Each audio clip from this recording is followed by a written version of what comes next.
So Apple just announced their brand new MacBook Pros, and I'm both excited and kind of sad after this announcement. I'm excited because this is the biggest redesign that Apple has brought to the MacBook Pro line ever since 2016 when they brought the Touch Bar to the MacBook Pros. I'm kind of sad because with the work that I do on this YouTube channel, there is no way I'm going to be able to take full advantage of the sheer amount of power that Apple is packing with their new silicon into these MacBook Pros. With that said, in this video, I'm gonna give you guys a Cliff Notes version of everything Apple announced. I'm gonna give you guys the highlights, go point by point, and show you guys exactly what Apple announced and why you should or shouldn't upgrade to these new MacBook Pros and some of the other things that Apple announced. I will be making dedicated videos on each thing that was announced, so you wanna make sure that you subscribe so you don't miss out on my future videos where I go detail by detail into exactly what Apple announced and some of the things that Apple didn't mention in the event that are coming to these new MacBook Pros, so you don't want to miss out. Make sure to subscribe so you don't miss out on my future content. With that said, let's start out with the first thing that Apple announced, and that is Apple Music Voice. Basically what Apple Music Voice is a pared down version of Apple Music. It only works with smart speakers. You can only use your voice to activate it, and it's for those people who don't quite need Apple Music. They don't use it on their phones. They don't use it to work out. But if they're lounging around the house or they want to listen to some music in the background, they can just say, hey Siri, play such and such music, and it'll play for you. It's a pared down version, but you still have access to millions and millions of songs. I kind of think it's a waste because you can still access the same features on Apple Music Voice that you can on Apple Music. It's just the pared down version. The second product that Apple announced was AirPods 3, and this one's a little bit more interesting because it's a little bit more of a value play. Basically what they did is they took AirPods Pros and the second generation AirPods and they mashed them together into one product, and that is AirPods 3. Basically, AirPods 3 is a better version of AirPods 2, but a less good version of AirPods Pro. Basically, with AirPods 3, you're getting a new Force Touch sensor, the same one you get on AirPods 3. So you're not going to have to swipe to listen to your music anymore or change songs. You can just use the Force Touch sensor, which is awesome. You're also getting a brand new contour redesign that should be fitting a lot more people's ears than the previous model. You're getting sweat and water resistance, and you're getting adaptive EQ, just like the Pro models as well. Apple also did something pretty interesting, and they're actually bringing not only wireless charging, but MagSafe to the AirPods, which has never been seen before. So if you're somebody that already uses MagSafe on your iPhone and your MacBook Pro, you're gonna be able to use MagSafe on your AirPods as well, which is kind of bonkers. And when it comes to battery life, Apple does not disappoint this year with these new AirPods. They're bringing 6 hours of playback and 30 hours of total playback. So if you're somebody that takes calls or listens to videos or something like that for a long period of time and you need that extra battery life, this year you're getting a substantial upgrade to the battery life. And if you're somebody who uses your AirPods on a daily basis, this is a reason to upgrade from the AirPods 2. So if you're somebody who just needs basic audio, stick to the AirPods 2. But if you're somebody who makes a lot of phone calls, who needs extra battery life, Apple did not disappoint this year. This year, these AirPods are going to be right in the middle. They're going to be $180, and they're going to be available next week. And finally, the biggest announcement this year at Apple's event is the new redesigned MacBook Pros. Now, last year, Apple announced the M1 MacBook Pros. Basically, what they did is they took that same redesign from 2016 with their new M1 MacBook Silicon, and they put it together to create an offering for you guys as an entry-level MacBook Pro. What they did this year is they had a full year to redesign their process, to really optimize it and create a machine in-house from the silicon to the software and the hardware under one roof.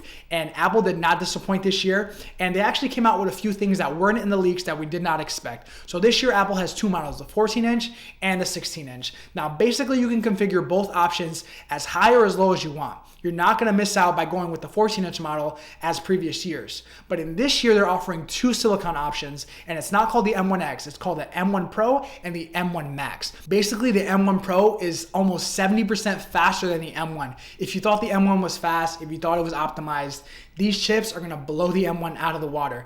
The M1 was pretty much the entry level of Apple silicon. They said, hold my beer, and they're giving you guys a faster chip, more optimized.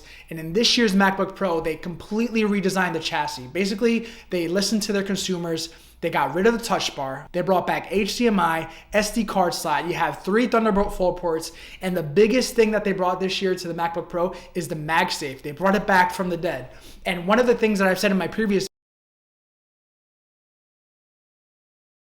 bad, because they could have made it that you can only charge the MacBook Pro via MagSafe, but they didn't, because now not only can you charge your MacBook Pro via MagSafe, but you can also still charge your MacBook Pro via USB-C. So if you want to keep using USB-C, you can charge your MacBook that way, or you can use the brand new MagSafe 3 that offers faster speeds and the convenience of the previous MagSafe, so you won't be tripping over your cable. Your new MacBook Pro is not going to get dislodged, so that is a really big upgrade. So not only is the touch bar gone and it replaced with function keys, but these function keys are full size and you get better travel just like the peripherals. So basically you're getting the same kind of travel that Apple packs into this keyboard right here on your MacBook Pro. And the way that Apple was able to do that is, if you look at the enclosure of the MacBook Pro, they used to make the design really thin on the ends and slope down to a thicker design. They're not doing that this year. Basically, this is a thick boy. This is a chunker. They're packing a lot of I/O, a lot of power into these MacBook Pros. So that means that they need to bring in a bigger battery.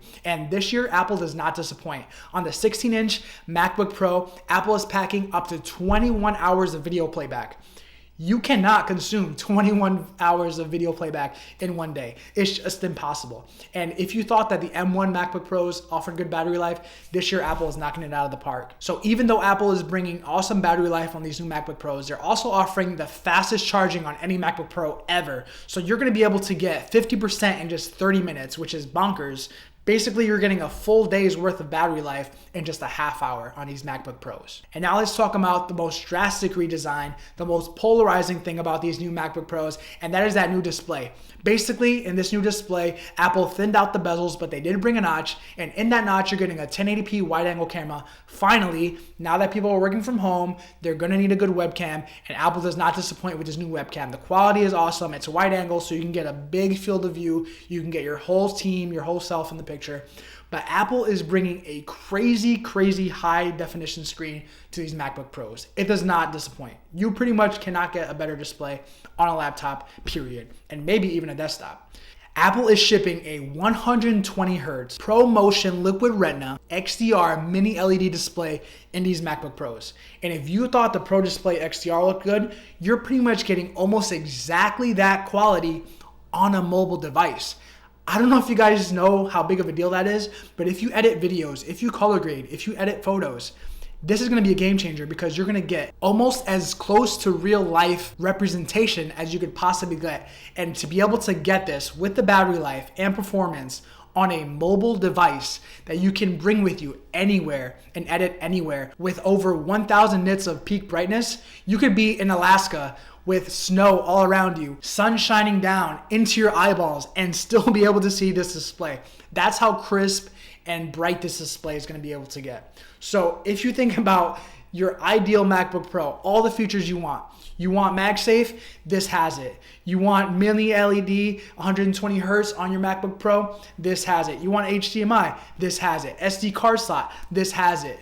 All-day battery life, 21 hours of video playback, this has it. You want to be able to edit 4K video, raw footage, whatever, edit photos, this can do it. This is as close to a perfect MacBook Pro as Apple can ship. And like I said earlier in the video, you're gonna wanna subscribe, because I'm gonna go into a deep dive of all the intricate details of every single product that Apple announced this year. And we're gonna be talking about things that they didn't mention in their event. So make sure to subscribe. Let me know what your favorite thing that Apple announced this year was, and I will see you guys in the next one.